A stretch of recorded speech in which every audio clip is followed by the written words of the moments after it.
today we will discuss exercise 7.4 fill the blanks by writing products। इसमें बेटा हम product करेंगे, बट ये प्रोडक्ट में क्या स्पेशलिटी है, इसमें ये प्रोडक्ट में स्पेशलिटी है कि ये 10, 100 एंड 1000 के साथ हो रही है।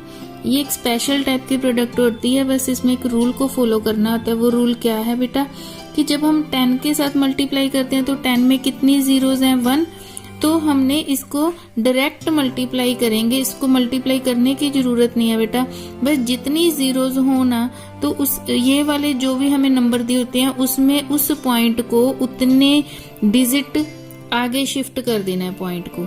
जैसे मैं आपको करके दिखाती हूँ, देखिए यहाँ पर 6.5 है, क्रॉस 10 है, 10 में कितनी जीरोज होती हैं, 1।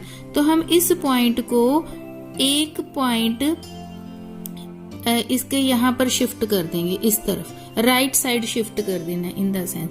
देखिए 6, अब मैंने यहाँ पर राइट साइड एक स्टेप आगे शिफ्ट कर दिया, ठीक है। ये पॉइंट 1 था ना, तो मैंने एक स्टेप आगे शिफ्ट कर दिया, तो ये बन गया 65। अब यहाँ पर यहाँ पर तो और कोई नंबर ही नहीं है बेटा, तो हम 65.0 भी लिख सकते हैं या इसको सिंपल 65 भी लिख सकते हैं। जब हम यहाँ से पॉइंट को यहाँ शिफ्ट कर देंगे तो ये 65 बन गया ना, ठीक है। अब नेक्स्ट में देखिए आप, जैसे हम सेकंड पार्ट करते हैं, 6.25 को हमने जब 10 से मल्टीप्लाई, 10 में 1 0 है, तो इस पॉइंट को राइट साइड हम एक स्टेप आगे शिफ्ट कर देंगे, तो ये क्या बन जाएगा 62.5, ठीक है। यानी कि 2 के आगे था तो 1 0 के कारण एक स्टेप राइट हैंड साइड चले जाना है। अब यहाँ पर देखिए 4.15 को हमने 100 से करना है। अब 100 में कितनी जीरोज हैं बेटा, 2, तो हमने पॉइंट को राइट साइड में 2 स्टेप आगे शिफ्ट कर देना है। तो यहाँ से हमने पॉइंट को खत्म किया, 2 स्टेप क्या है, 1 और 5 2 स्टेप हो गए, तो हमने यहाँ शिफ्ट कर दिया। यहाँ तो हम इसको सीधा ही 415 लिखेंगे।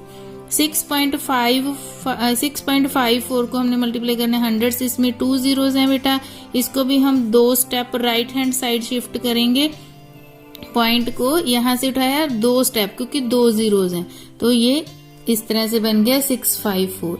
नेक्स्ट देखिए 41.435 और यहाँ पर 100 से मल्टीप्लाई हुआ है, 100 से मल्टीप्लाई है तो मतलब इसमें 2 जीरोज हैं, तो हम पॉइंट को 2 step right hand side shift कर देंगे, तो ये क्या बन जाएगा 4143, ठीक है। पॉइंट यहाँ था ना, तो 2 स्टेप राइट हैंड साइड जाना है, यहाँ पर पॉइंट आ जाएगा और ये बन जाएगा 3.5।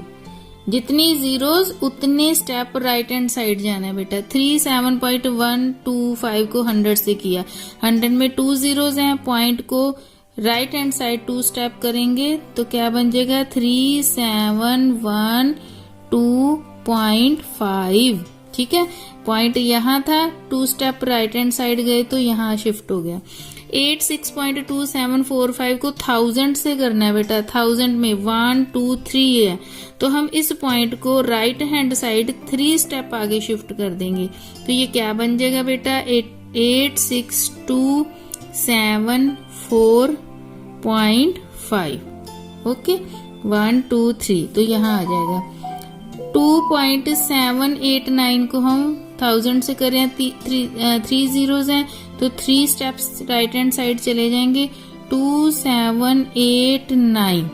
ओके, अब यहाँ पर पॉइंट शिफ्ट होएगा तो हम इसको लिखेंगे ही नहीं, क्योंकि इसके पीछे कोई डिजिट नहीं है। जो ये 2 पार्ट है बेटा, इनको करने से पहले मैं आपको कुछ समझाऊंगी कि देखिए यहाँ पर हमारे पास 3 जीरोज हैं, तो इसका मतलब इस पॉइंट को हमें 3 स्टेप आगे शिफ्ट करना होगा राइट हैंड साइड, बट यहाँ पर तो हमारे पास 2 ही डिजिट हैं। तो जब ऐसा सम आ जाए तो पॉइंट के बाद बेटा हम जितनी मर्जी जीरोज लगा लें, इससे कोई फर्क नहीं पड़ता। इसका मतलब इसको हम ऐसे भी लिख देंगे ना, तो इस पे कोई भी फर्क नहीं पड़ेगा, ठीक है।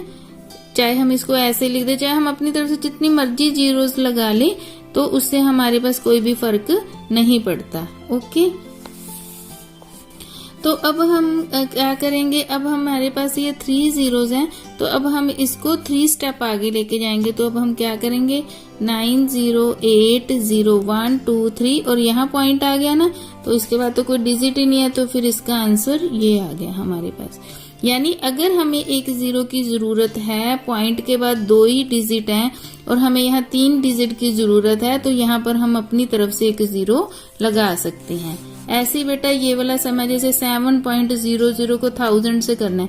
अब यहाँ 3 जीरो है तो हमने इस पॉइंट को 3 स्टेप आगे शिफ्ट करना है राइट हैंड साइड, बट हमारे पास तो यहाँ 2 ही डिजिट है, तो इसका मतलब इसको हम ऐसे भी लिख सकते हैं 000। पॉइंट के बाद हम यहाँ 0 लिख सकते हैं, इसको कोई इससे हमारी इफेक्ट नहीं करेगा सम। अब देखिए अब 1000 से मल्टीप्लाई करना है तो उसको 3 स्टेप आगे लेके जाएंगे 000, तो पॉइंट यहाँ आ जाएगा ना, तो उसके बाद तो कोई पॉइंट के बाद डिजिट है ही नहीं, तो हम इसको यहीं छोड़ देंगे। ओके, तो ये आंसर आ जाएगा हमारे पास। Is it clear to you? ये वो वाले सम है जिसमें बेटा हमने 10, 100 एंड 1000 के साथ मल्टीप्लाई करना है।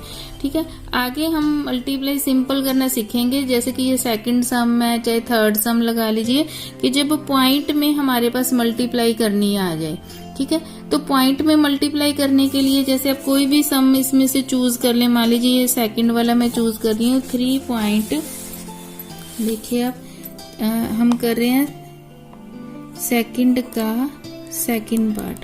ओके, वो है हमारे पास 3.04 को हम मल्टीप्लाई कर रहे हैं 4 के साथ। ओके, अब इसमें बेटा याद ये रखना है पॉइंट डेसिमल में मल्टीप्लाई कैसे करते हैं।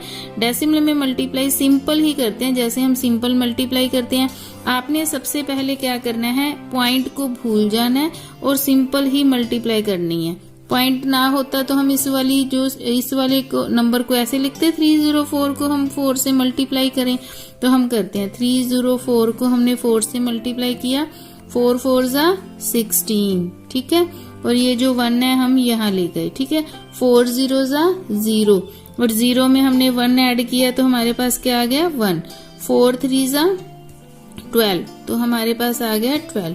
तो हमारे पास ये आंसर आ गया बेटा 1216। अब क्या करना है, आपने अपने स्टेटमेंट में देखना है कि पॉइंट कितने डिजिट बाद लगा हुआ है।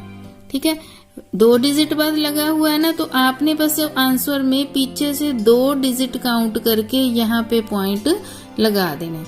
बस जितने डिजिट बाद पॉइंट स्टेटमेंट में लगा होता है, आंसर में अपने पीछे से उतने डिजिट काउंट करके आंसर में पॉइंट लगा देना है। ठीक है, इस तरह से आपने सारे मल्टीप्लाई के सम करने हैं। मैं आपको एक और सम करवाती हूँ। हमने मल्टीप्लाई करना है 41.23 को 213 से। ठीक है, तो हमने सिंपल मल्टीप्लाई कर दिया 4123 को 213 के साथ। सिंपल ट्रिपलेट मल्टीप्लाई होता है ना, वैसे मल्टीप्लाई कर दिया। अब इसकी मल्टीप्लाई ये आ गई, तो हम एंड में लिखेंगे अगर हमें इसकी मल्टीप्लाई करनी है तो हमारे स्टेटमेंट में 2 डिजिट के बाद पॉइंट लगा हुआ था ना, तो हमने आंसर में भी 2 डिजिट के बाद पॉइंट यहाँ लगा दिया। देख लीजिए, ठीक है, 2 डिजिट के बाद यहाँ पॉइंट लगा दिया। इसी तरह से आपने अपने सारे डेसिमल की मल्टीप्लाई करनी है। Thank you.